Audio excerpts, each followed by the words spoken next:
Qui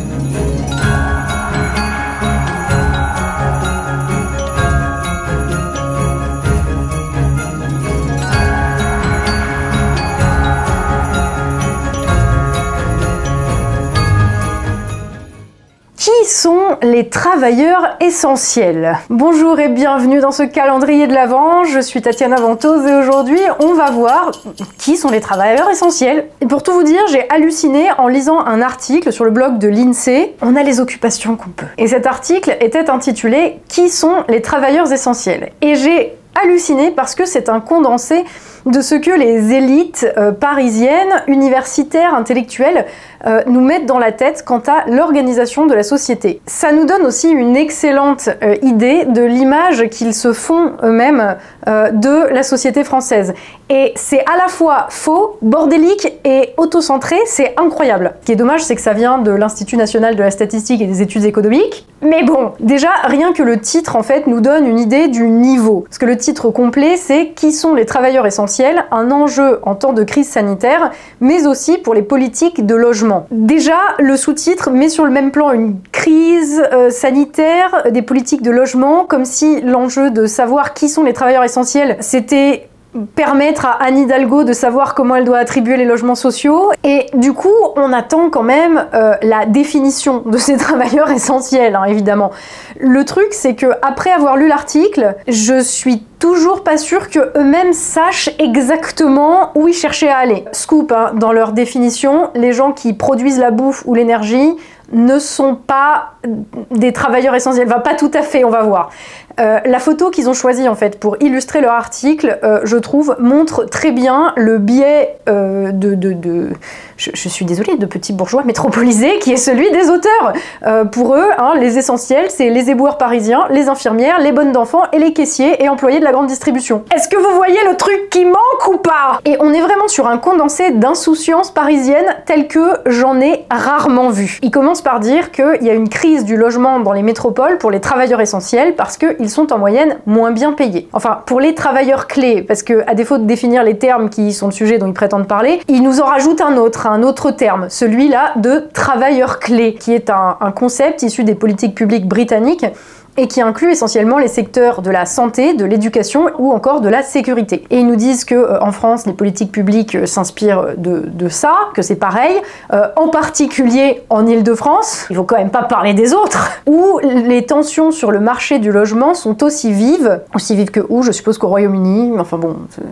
Écoutez, on n'est pas à une construction bancale de phrases. Après, pour le coup, enfin, pour une fois, c'est un article, c'est pas un article fait par des journalistes. Hein. Les gens maîtrisent quand même à peu près la langue française. Après, le sens des mots, c'est autre chose, mais au moins, ça fait pas mal aux yeux. Ainsi, en 2013, la Direction régionale et interdépartementale de l'hébergement et du logement a confié à l'Atelier parisien d'urbanisme une mission de réflexion destinée à élaborer une approche francilienne de la notion de travailleur clé et de parvenir à des propositions en matière de logement. Une notion francilienne. Non mais déjà rien que ça, une notion francilienne. Enfin, on est essentiel ou on ne l'est pas. C'est pas en Île-de-France, on est essentiel. Enfin, si, justement, on va le voir. Je me demande juste combien d'argent public a été utilisé pour financer ces grands projets de réflexion. Dans la continuité des travaux britanniques, les travailleurs identifiés comme clés exercent leur mission. On n'a plus d'électricité, écoutez, je vais continuer, hein, puisque ça n'empêchera pas le propos. Je rajouterai bien le secteur de l'énergie. Ah, c'est bon. Les travailleurs identifiés comme clés exercent leur mission donc dans l'éducation, la santé, les transports, la sécurité ou la propreté. Il y a toujours un truc qui ne voit pas. Toutes considérées comme essentielles au bon fonctionnement du territoire. Du fonctionnement du territoire.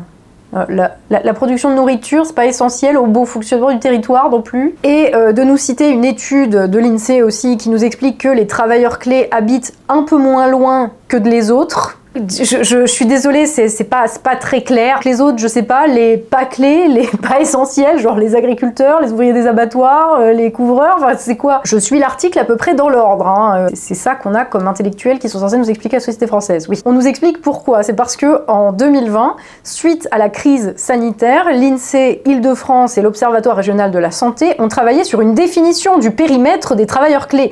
Il s'agissait de repérer les travailleurs qui, lors de la première vague de la Covid-19, ont répondu aux besoins vitaux de la population en se rendant quotidiennement sur leur lieu de travail. Ça y est, nous avons un premier critère d'identification des travailleurs clés. Répondre à des besoins vitaux en se déplaçant sur son lieu de travail. Oui, en fait, la deuxième partie de la phrase, visiblement, c'est ça le critère, en fait, plus que le premier. Se déplacer implique pour ces travailleurs un risque accru d'exposition au virus, compte tenu de l'incompatibilité de leur mission avec le télétravail et de leur contact fréquent avec leurs collègues ou le public au sens large.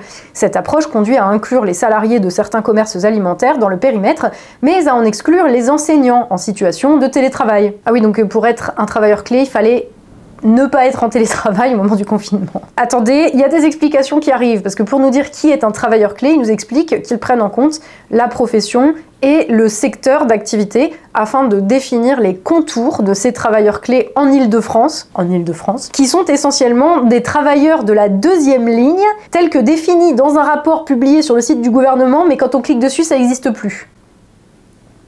Ça vous dit pas un jour de revenir à l'essentiel et à la base en fait? Et d'ailleurs il précise, les professions des secteurs agricoles et du bâtiment en sont exclues de cette définition, en raison des conditions du premier confinement. Bah oui, pour savoir si t'es essentiel ou pas, la question qui se pose, c'est de savoir comment t'as vécu le confinement. L'INSEE, mesdames et messieurs. L'article nous dit ensuite que les professions agricoles ont été intégrées aux autres catégories de travailleurs essentiels du quotidien, quand même. Mais on nous expliquera jamais pourquoi. Et ils ajoutent à leur définition et aux gens qu'ils incluent dans les travailleurs clés, ceux qu'ils appellent les relais des travailleurs clés. Non mais ce jargon, j'ai des envies de meurtre moi quand je lis du jargon comme ça qui veut rien dire. Les relais des travailleurs clés, ces relais correspondant aux professions contribuant au bon fonctionnement et à la réalisation des missions des travailleurs clés. Et nous donne des exemples, les comptables qui gèrent les factures et les payes dans un service hospitalier, par exemple, auxquels s'ajoutent d'autres missions clés telles que l'agriculture, l'information ou encore le secteur bancaire. J'adore le fait qu'ils mettent dans la même catégorie le journaliste à Libé, le directeur d'agence bancaire, le comptable et l'agriculteur qui se lève à 6 h tous les matins pour que t'aies de la bouffe dans ton assiette. Je trouve ça extraordinaire. Ces professions davantage télétravaillables, en plus ils inventent des mots, davantage télétravaillables que celles des travailleurs clés, sont dans une certaine mesure moins concernées par les problématiques de logement. Oui c'est sûr, à mon avis, le banquier il a moins de problèmes à se loger à Paris que l'agriculteur. D'ailleurs l'agriculteur il habite pas à Paris. Tu fais pas de l'agriculture sur les toits de Paris, c'est de la merde. Ça m'interpelle quand même parce que là du coup, l'agriculteur, c'est pareil que le pigiste au monde, il télétravaille, mais c'est pas du télétravail en fait, un agriculteur qui est sur son exploitation et qui souvent effectivement a un logement sur place, mais c'est pas du télétravail. Enfin ça n'a aucun sens. Et ensuite, alors oui, donc en plus dans leur package, ils rajoutent tous les métiers des services publics du quotidien, parce qu'il y a les services publics du pas quotidien, qui assurent des missions dont le report serait préjudiciable aux populations, y compris hors situation de crise sanitaire. Et ils nous disent qu'il s'agit essentiellement des métiers de l'enfance et de l'éducation. Bah oui, parce que s'il n'y a plus personne qui bosse dans les usines qui produisent de l'amoxicilline, c'est pas préjudiciable aux populations, Comment ça on fabrique plus les médicaments en France et que c'est pour ça qu'on a des pénuries de trucs importants? Oui mais c'est pas essentiel on vous dit. Donc si je résume, les travailleurs essentiels et les travailleurs clés c'est plus ou moins la même chose, même si leur définition est pas hyper claire. Donc dedans on a l'éducation, la santé, les transports, la sécurité, la propreté et tout ça qui est considéré comme essentiel au bon fonctionnement du territoire. Le fonctionnement du territoire, j'arrive toujours pas à me faire à l'idée. Dans tous les cas, c'est pas hyper clair, mais il y a des figures en fin d'article qui nous détaillent un petit peu plus le profil de ces travailleurs clés. Évidemment, il fallait qu'ils nous le placent quelque part, ce sont majoritairement des femmes. Ce sont en moyenne des gens moins bien rémunérés que l'ensemble des salariés parisiens. Et ils sont davantage en CDD et en temps partiel. Ah oui, et il y a aussi davantage de personnes immigrées, et là ils rajoutent en Île-de-France comme en France, donc je sais pas, là on est sorti du cadre d'études francilien, enfin c'est... Non mais je vous jure c'est le bordel. Le fait qu'il y ait beaucoup de femmes, beaucoup d'immigrés, des gens en CDD, etc., ça vous met pas un peu la puce à l'oreille sur le pourquoi? Et ils enchaînent en plus, à l'exception de certaines professions comme médecins ou pharmaciens, tiens donc, les travailleurs clés sont globalement surreprésentés du point de vue de leur lieu de résidence en périphérie de Paris, en particulier particulier en Seine-Saint-Denis et en Grande Couronne. Ah ouais, ce que l'INSEE appelle les travailleurs clés, c'est les larbins des Parisiens en fait. C'est ça. C'est génial parce que cette étude est totalement, et malgré la volonté de ses auteurs, parce qu'ils n'ont pas l'air très futés ni très rigoureux, c'est dommage pour des statisticiens d'ailleurs, c'est le reflet en fait de l'organisation sociale qui est celle de la France. Et ça nous donne une idée aussi de la représentation que s'en font et qu'en donnent nos intellectuels, nos élites. J'en reviens pas, les mecs qui travaillent à l'Institut national de la statistique et des études économiques. C'est clair comme de l'eau de roche ce que cet article indique. Il montre à quel point les bourgeois restent entre eux dans les métropoles. Parce que la classe qui dirige aujourd'hui la société, qui organise la production parce qu'elle est détentrice des titres de propriété des moyens de production, la bourgeoisie financière, je ne vais pas vous la refaire, j'ai fait 50 vidéos à ce sujet, elle a établi son modèle exactement comme cela. Elle truste les centres-villes des grandes villes, et particulièrement la région parisienne, en faisant croire que elle et tous ses agents dans le marketing, la publicité, la politique, les médias, le consulting, ils y créent de la richesse. Tout autour de ces centres-villes, elle a mis dans les banlieues, c'est ce qu'elle appelle, elle, ses travailleurs essentiels. En fait, c'est ses larbins, c'est ceux qui vident ses poubelles, qui gardent ses gamins, lui livrent sa bouffe, sa drogue, voire lui proposent ses services de prostitution. Bah oui, parce que c'est quand même, c'est pas des tâches délocalisables, donc il faut qu'ils aient leurs domestiques à proximité, mais pas trop près quand même, parce que ça crée des soucis d'insécurité notamment. Du coup, c'est ça qu'elle a en tête, c'est ce modèle-là, centré autour de la bourgeoisie de métropole, et ces larbins, oui, qui sont essentiels pour elle, voilà. Et le reste, rien à taper. Quoi ? Les ouvriers de l'industrie qui fabriquent les trucs qu'elle achète, les agriculteurs qui produisent la bouffe qu'elle achète, ou les artisans qui occasionnellement viennent à la faveur d'une dérogation de la ZFE réparer la plomberie. Mais ils n'existent même pas dans son monde. Et c'est ça qui est dingue, c'est que l'INSEE, enfin les gens de l'INSEE qui ont écrit cet article, ils en sont conscients, mais ils trouvent une raison de les exclure de leur représentation des métiers essentiels. Ils nous le disent, c'est écrit. C'est que quand même, les agriculteurs, ils ont quand même continué à bosser pendant le premier confinement. Ils étaient en télétravail, mais je vous jure, mais c'est incroyable de lire ça. Ceci dit, heureusement que les agriculteurs, ils ont continué à télétravailler pendant le confinement, parce que sinon, tous ces crétins de l'INSEE, ils seraient peut-être morts de faim à l'heure qu'il est. Remarquez, on va rien dire. Alors bon, faut pas trop leur en vouloir, ils nous préviennent quand même que leur analyse est tout à fait limitée. Ils nous le disent, les listes proposées à l'issue de ces travaux ne revêtent pas un caractère universel ni normatif. Attention, grand Dieu, des normes, les normes c'est fasciste, voilà, il faut se déconstruire. L'INSEE en particulier n'a pas vocation à décréter ce qui serait essentiel et ce qui ne le serait pas. Ah, mais... pourquoi vous faites un article appelé « Qui sont les travailleurs essentiels » alors si vous voulez pas définir votre propos? Enfin, à quoi sert cet article? Parce que leurs contacts avec le public sont généralement peu fréquents, les agriculteurs, par exemple, n'ont pas été inclus dans le groupe des travailleurs clés. Ah, parce que pour être essentiel, il faut aussi avoir un contact fréquent avec le public? Et vous rajoutez ça à la fin, en mode de disclaimer, en conclusion de votre article, vous n'avez pas pensé à en parler en amont, mais quel genre de statisticien vous êtes? Bon, si on en croit la phrase suivante, compte tenu de l'importance de leur mission, ce choix peut évidemment être questionné, au moins vous êtes le genre de statisticien qui sent qu'il y a un os dans le potage de l'analyse. Pas au point de se mettre à faire le taf, d'aller creuser plus loin, faut pas pousser, mais de dire oui, on est peut-être un peu nul quand même sur les bords. De plus, certains choix spécifiques à l'Île-de-France sont moins adaptés pour d'autres territoires.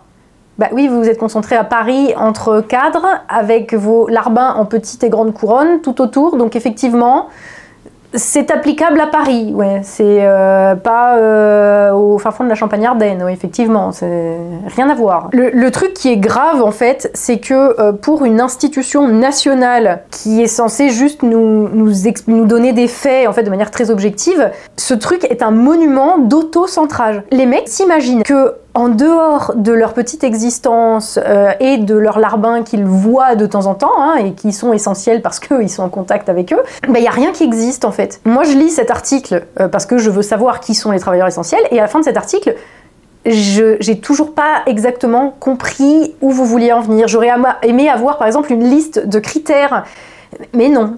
Et attendez, dans le disclaimer de la fin, en plus, il nous en rajoute encore. Idéalement, le caractère essentiel de chaque travailleur devrait être déterminé en prenant en compte d'autres caractéristiques que sa profession et son secteur d'activité appréhendés à partir de nomenclatures officielles. Certes, mais vous attendez la conclusion pour nous le dire? Par exemple, vous allez voir non, mais... le fait d'exercer en horaire décalé, le ou les produits fabriqués par l'entreprise, le ou les sites où interviennent effectivement les travailleurs. Mais pareil, en quoi tes horaires de travail déterminent si tu exerces un métier essentiel ou pas? Avoir des horaires décalés, en quoi est-ce que c'est un signe que tu fais un taf essentiel? Ah bah oui, si, non mais livreur Uber. Mais ne vous inquiétez pas quand même, il nous affirme que de toute façon, une analyse au cas par cas est impossible et les informations à mobiliser ne sont pas toujours disponibles. Ben ça va du coup. Du coup, juste votre article, ça sert à rien par contre. Mais j'ai quand même une question, parce que en tant qu'employé de l'INSEE, votre boulot, est-ce que c'est pas précisément d'établir les statistiques, de faire des enquêtes, des études, des calculs qui vous permettent ensuite de faire une synthèse de ces informations, synthèse via laquelle vous pourriez par exemple nous donner une photographie à un instant T du visage de la France. Ces informations-là qui vous manquent, qui ne sont pas toujours disponibles, est-ce que c'est pas précisément le boulot de l'Institut national de la statistique et des études économiques de les trouver et de les donner, justement? Se pose également la question de la dénomination de ces travailleurs. Dans les travaux franciliens consécutifs au premier confinement, l'appellation de travailleurs clés correspond aux personnes qui, à défaut de pouvoir télétravailler, doivent passer la porte de leur domicile pour se rendre sur leur lieu de travail. What? Lorsque le champ a été élargi au relais des travailleurs clés et aux services publics du quotidien, l'ensemble a été baptisé « travailleurs essentiels du quotidien ». Oh la vache! Il y a des moyens vraiment beaucoup plus simples hein, de définir qui est essentiel et qui ne l'est pas. Si tu enlèves tous les gens qui font le métier en question dans ce pays, est-ce que le pays continue de tourner et de vivre ou pas? Pour moi, il n'y a qu'une question en fait à se poser. C'est pas est-ce que c'est quelqu'un qui doit sortir de chez lui pour aller travailler? Si oui, c'est un travailleur clé. Je vous jure, je l'invente pas. Enfin, c'est tellement le néant dans leur tête, mais c'est affligeant. Alors, cette appellation travailleur essentiel du quotidien présente un double intérêt. D'une part, le terme essentiel est facilement compréhensible du grand public. Oui, alors du grand public peut-être, mais visiblement pour les têtes d'œufs de l'INSEE que vous êtes, ça n'a pas l'air si évident. Et d'autre part, elle suggère que les autres actifs seraient non pas non essentiels, mais éventuellement non essentiels au quotidien. Bah oui, genre le boulot des ouvriers de chez EDF ou des maraîchers, bah oui, ils sont non essentiels au quotidien. Après tout, qui a besoin d'électricité ou de nourriture tous les jours? Un jour sur deux suffirait amplement. Et ils poursuivent dans cette distinction en nous expliquant que cela permet de ménager les susceptibilités, y compris celles des statisticiens publics. Ah oui, parce que vous en êtes à ménager les susceptibilités, en fait. Donc vous avez produit cette analyse pour donner l'impression à tous les bourgeois de centre-ville qui vont vous lire qu'ils sont essentiels, en fait. Et à vos larbins que, oui, bien sûr, ils sont essentiels. C'est ça. Et sinon, les rapports sur le réel à l'Institut national de la statistique et des études économiques, vous en avez encore quelque chose à battre ou pas? Dans le prolongement des travaux conduits en Île-de-France, l'INSEE a cherché à enrichir la connaissance sur les travailleurs essentiels du quotidien dans une dizaine d'autres régions en privilégiant le périmètre des travailleurs clés. Si t'es en banlieue, t'es un travailleur essentiel. Un travailleur essentiel aux bourgeois de centre-ville, pour qui l'INSEE bosse bien entendu, visiblement. En tout cas, dont l'INSEE est au moins constitué. Le truc, c'est qu'en principe, l'INSEE a vocation à nous montrer, comme je vous le disais, le réel à un instant T.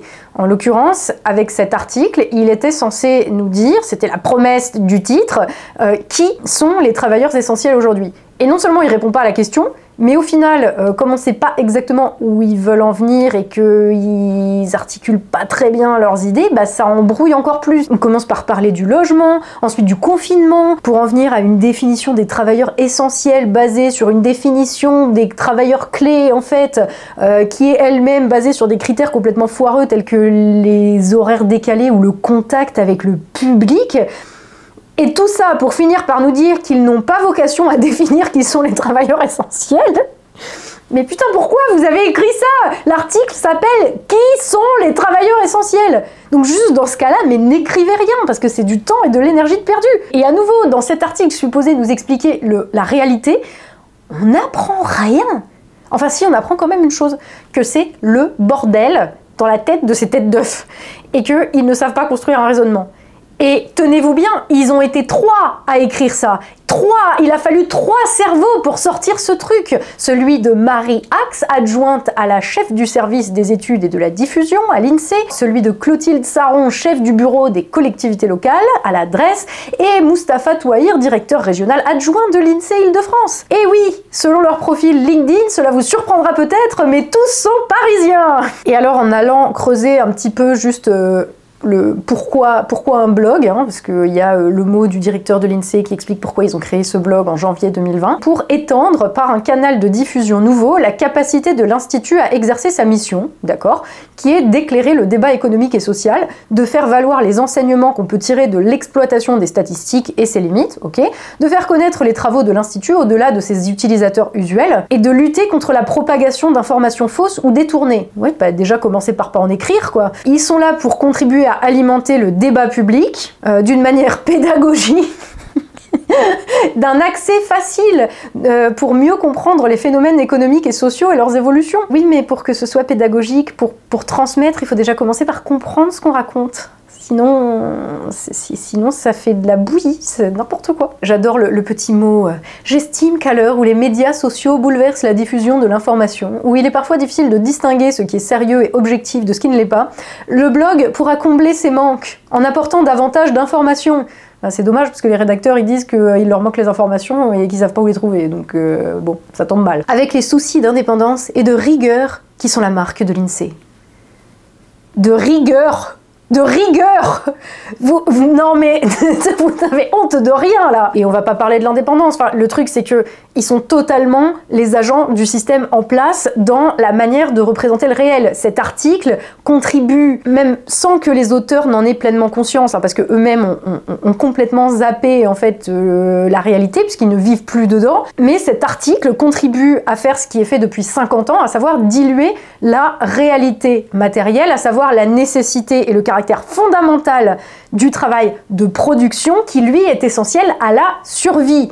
Hein, je suis désolée, mais mettre les banquiers et les agriculteurs au même niveau, alors c'est débile, mais ça fait les affaires de certains quand même. Mais vous me connaissez, je vois toujours quand même une note positive, c'est que à voir à quel point ils sont bordéliques, à quel point ils comprennent plus rien à comment le monde se passe, ça me réjouit en fait, parce que à la base, en fait, ils nous prenaient pour des abrutis pour nous éclater, pour nous faire croire en fait à la pérennité de leur modèle, pour nous faire croire à leur légitimité à nous gouverner, pour nous faire croire qu'ils étaient véritablement supérieurs à nous intellectuellement.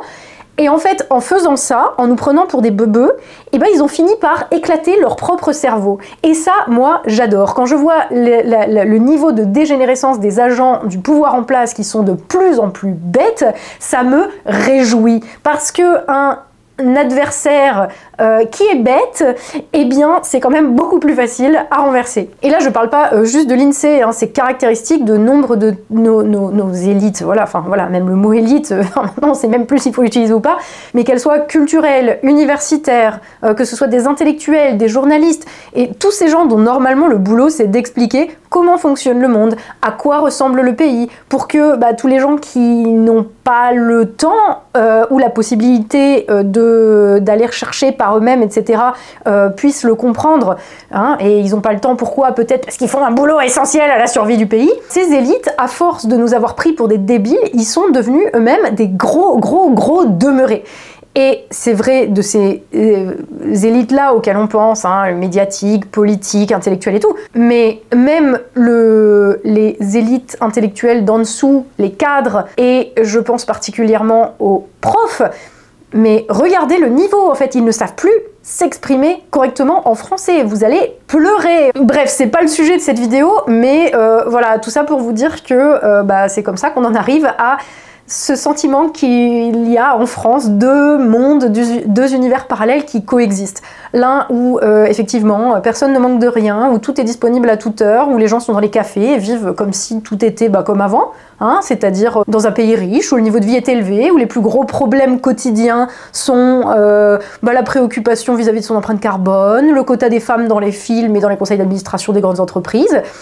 Ça, c'est le monde des métropoles, des grandes villes. Et je vous avoue, enfin là jusqu'ici j'ai fait un certain nombre de conférences et je suis allée dans plusieurs grandes villes, à Paris, à Lyon, à Grenoble, et à chaque fois, je vous le jure, j'ai été frappée par l'insouciance qui y règne par rapport à comment ça se passe, à l'ambiance dans ma campagne.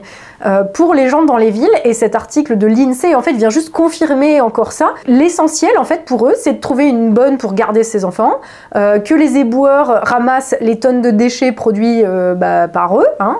Alors c'est marrant hein, parce que c'est eux qui passent leur temps à donner des leçons d'écologie au reste de la France, et notamment à la campagne où tout le monde a un jardin et un compost, hein, c'est dommage. Et pour eux, c'est ça qui est essentiel parce que ils manquent de rien en fait. Pour eux, il n'y a pas les forêts qui disparaissent à côté de chez eux, ils se préoccupent pas de la disponibilité des pellets, du bois, du fuel, machin, et de l'explosion des prix. Ils se préoccupent pas que y ait des promoteurs éoliens ou photovoltaïques qui viennent et qui littéralement détruisent notre capacité à produire ce dont on a besoin. Enfin, je veux dire, voilà. Ils sont là dans leur monde à se gargariser de produire des études sur hyper chiadées sur la France, mais qui n'ont aucun sens. Tout ça pour justifier leur existence, leur statut social supérieur et éventuellement tout le pognon, l'argent public qui finance leur existence, et ça me rend malade.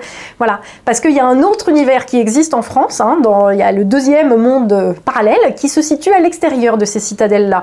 Et là, la vie, elle est rythmée par les discussions sur les pénuries, sur les hausses de taxes, sur l'installation forcée d'équipements d'énergie renouvelable, les coupes rases des forêts, sur la disparition du dernier restaurant ou du dernier café ou du dernier médecin qui a enfin pris sa retraite à 75 ans, mais qui continue d'aller soigner tous les petits vieux qui peuvent pas se déplacer. Vraiment, c'est des mondes parallèles, et que ceux qui n'ont aucune conscience de l'essentiel viennent essayer d'expliquer ce qui est essentiel, et en fait, effectivement, ça ne m'étonne pas qu'ils tombent complètement à côté de la plaque. Le truc, c'est que les mondes, on peut se dire que c'est des réalités parallèles, sauf qu'en fait, c'est pas si parallèle que ça, parce que c'est dans l'ailleurs, c'est dans les territoires extérieurs à ces métropoles, dont les citadins, les dirigeants n'ont absolument rien à faire, que tout ce qui permet à ces gens de vivre sans aucun souci dans les métropoles a été produit, de la nourriture à l'électricité, en passant par les matériaux qui ont permis la reconversion d'une ancienne usine parisienne en un loft alloué en Airbnb ou en bureau open space. Tous les gens qui ont produit ça, effectivement, ne vivent pas en Île-de-France. Mais l'Île-de-France n'a même plus conscience à quel point elle leur doit tout et qu'elle leur doit la vie. C'est comme si effectivement il y avait deux mondes en France, qui coexistent, mais que l'un s'était pas autonomisé en fait, mais qu'il avait cru pouvoir s'autonomiser et qu'il avait oublié l'autre et oublié à quel point il était dépendant de l'autre. Alors c'est bien qu'ils continuent leur branlette, quand le réel viendra frapper à la porte, il fera pas de quartier. À demain, vive la France libre et prenez soin de vous.